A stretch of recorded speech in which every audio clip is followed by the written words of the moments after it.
হচ্ছে আমাদের একজন সেলিব্রিটি মানুষ। না, সেলিব্রিটি সাধারণ মানুষ, আমি বাংলাদেশের একজন নাগরিক, এইটা আমার সবচেয়ে বড় পরিচয়। এর বাইরে আর কোনো পরিচয় নাই। আমাদের রোমাতে আসছে, ক্যাপিটালে আসছে, ঠিক আছে, ইতালি রোমা ক্যাপিটালে আসছে। উনি মিডিয়ার জনপ্রিয় ব্যক্তিত্ব। কেমন লাগতেছে? আমরা ওনার অনেক একটা ভক্ত, ঠিক আছে, বিগ ফ্রেন্ডও বলা যায়। আমি ওনার সবগুলো নাটক, ঠিক আছে, নাটক সবকিছু নাটক আমি ফলো করি, কারণ এত ভালো লাগে যে মিষ্টি মিষ্টি কথাগুলো, গ্রামের যে কথাগুলো, আঞ্চলিক যে ভাষাগুলো, ঠিক আছে, সেগুলো এতই মধুর। সেজন্য আমার নাটক ভালো লাগে। অবশ্যই। এখন যদি আমি একটা রিকোয়েস্ট করি তাহলে সেটা রাখবেন? অবশ্যই।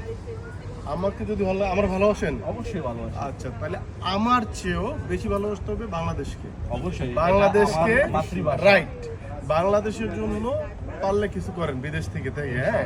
এবং মানে ইতালিতে আছেন, আলহামদুলিল্লাহ অনেক টাকা আপনারা ইনকাম করতেছেন, মাশাআল্লাহ খুব ভালো আছেন, কিন্তু পরবর্তী প্রজন্ম যেন আর দেশের বাইরে না আসতে হয়, দেশটারে এইভাবে যাতে গড়ে তোলা যায় এটার জন্য ইনশাআল্লাহ অনেক ভালো লাগছে কথা বলে।